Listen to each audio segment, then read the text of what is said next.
Olá pessoal, esse trecho é a apresentação do tema da Quinta Sinfonia de Beethoven, que foi composto não por uma flauta sozinha tocar, mas por uma grande orquestra tocar. E é sobre a orquestra que eu vou falar hoje nesse vídeo. Algumas dúvidas, algumas curiosidades sobre a orquestra. Por exemplo, qual que é a diferença de orquestra sinfônica para orquestra filarmônica? É uma pergunta que muitas pessoas me fazem. Essa Quinta Sinfonia que eu acabei de tocar o tema, pode ser tocado por uma orquestra sinfônica? Pode ser tocado por uma orquestra filarmônica? Tem diferença entre as duas? Já vou começar respondendo essa pergunta. Não tem diferença nenhuma entre orquestra sinfônica e orquestra filarmônica. Antigamente, as filarmônicas eram associações de amadores, de amantes da música, que era geralmente sustentada por doações ou com receitas privadas, enquanto as sinfônicas eram financiadas por órgãos públicos. Hoje em dia já não há qualquer diferença entre orquestra filarmônica e orquestra sinfônica, seja do número de músicos que participa desse grupo, seja do repertório que toca.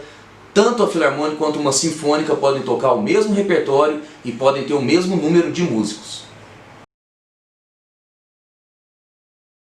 Uma orquestra é um instrumento coletivo usado para apresentar sinfonias, obras sinfônico-corais, óperas, balés, poemas sinfônicos e uma infinidade de outras composições desde praticamente o período barroco até os dias atuais. E quem interpreta esse instrumento, quem toca esse grande instrumento, é o regente ou maestro. Ele é que dita a sua interpretação da obra a ser executada. Geralmente no barroco, os agrupamentos instrumentais eram basicamente formados por instrumentos de cordas e o baixo contínuo, que eu já expliquei o que é o baixo contínuo no meu vídeo sobre o barroco. Geralmente o cravista, quem estava tocando contínuo, ou o primeiro violinista com as suas arcadas, que juntavam, que eram responsáveis pela coesão desse instrumento chamado orquestra. Os sopros tinham uma participação tímida, geralmente dobrando, tocando junto com as partes das cordas. No classicismo, a orquestra aumentou um pouco, muito influenciada pela famosa orquestra de Mannheim, que ela aumentou, entrou a clarineta, entrou as trompas e as seções, ou seja, as famílias dentro de uma orquestra começaram a ser mais bem definidas, mais separadas. É como se cada família, como se cada instrumento ganhasse uma voz própria. Isso começou no classicismo e teve seu auge no romantismo, onde realmente entraram bastante instrumentos, ficou bem mais complexa a escrita orquestral, a escrita para os instrumentos, e ficou mais complexo também uma gama de expressividade. E para gerir essa complexidade nova, precisava de uma pessoa, precisava de alguém exatamente unindo, zelando pela coesão desse grande instrumento.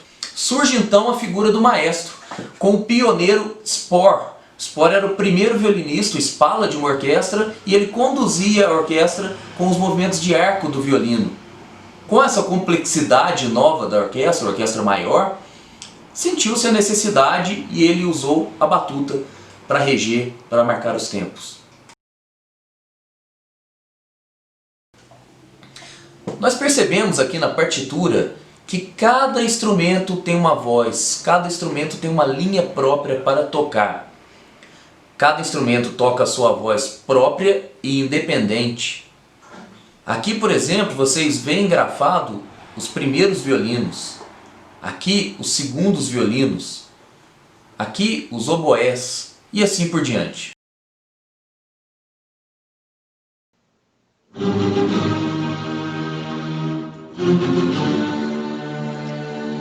Uma orquestra é dividida em 4 seções ou famílias. Cada seção tem a sua própria identidade sonora.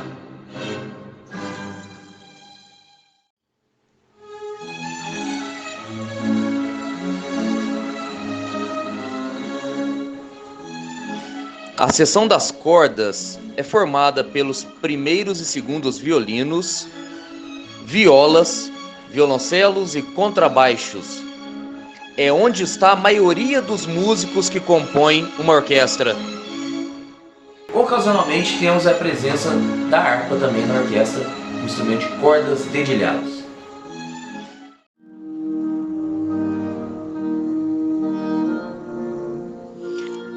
A seção das madeiras é formada pelas flautas e o flautim, oboés e o corno inglês, clarineta, clarone e requinta, fagote e contrafagote.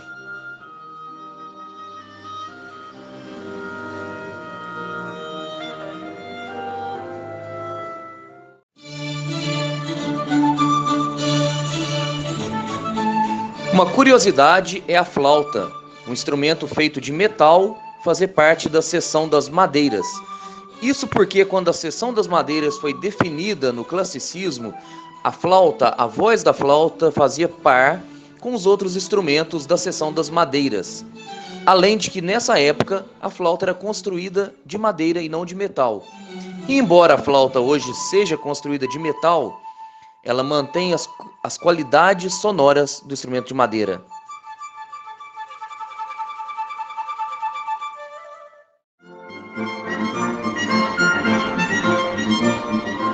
A imponente seção dos metais é formado pelas trompas, pelos trompetes, os trombones e a tuba.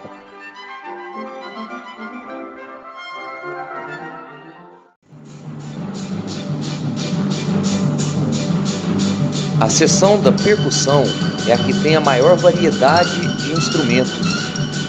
Percebam que nesse exemplo, o xilofone é um instrumento capaz de tocar melodias.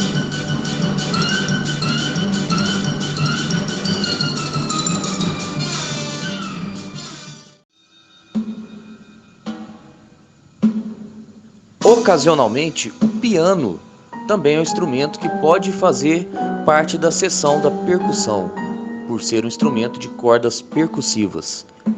Embora a seção da percussão fique no fundo da orquestra, seus sons rítmicos são capazes de se fazer ouvir em meio ao som dos instrumentos das outras seções, como essa marcação do tímpano e do prato em Carmina Burana.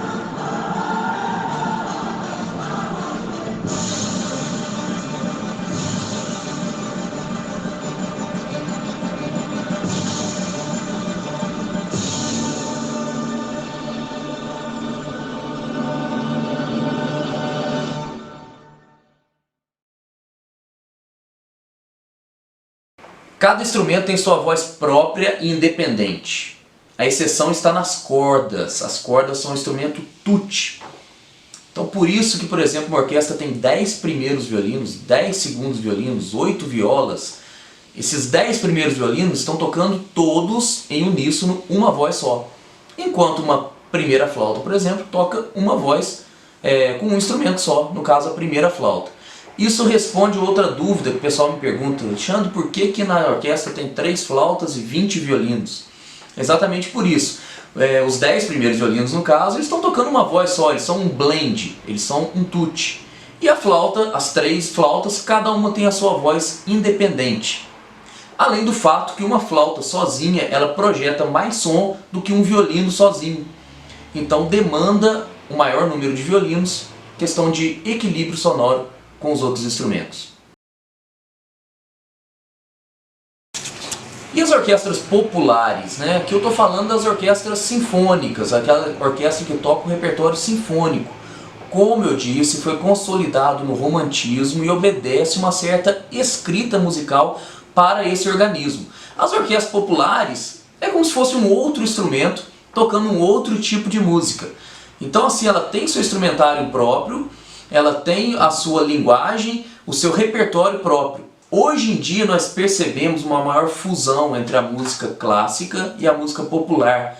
Até muitos conjuntos de música popular usam de orquestra para tocar nos seus shows, nos seus repertórios. Porém, a orquestra sinfônica, como eu estou tratando aqui no vídeo, é exatamente aquela orquestra que obedece a um repertório próprio, um repertório escrito, que o compositor pensa exatamente naquela orquestra. Por isso uma outra dúvida é sanada aqui. Muita gente me pergunta, por que não tem violão na orquestra?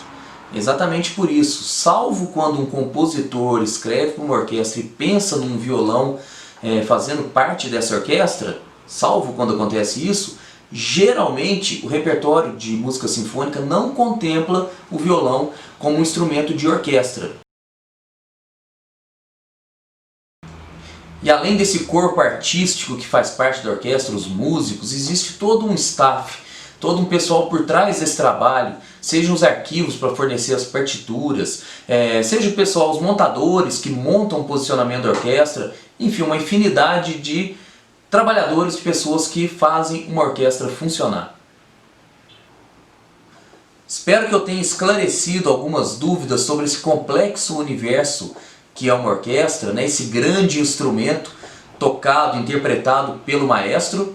E como um grande instrumento, como uma grande máquina, todas as engrenagens têm ligações, ou seja, todos os músicos, todas as vozes dos instrumentos, elas têm ligações entre elas e tudo tem que estar ocorrendo de uma forma harmônica para exatamente poder levar essas maravilhosas músicas sinfônicas para o ouvinte. Até o próximo vídeo e um grande abraço.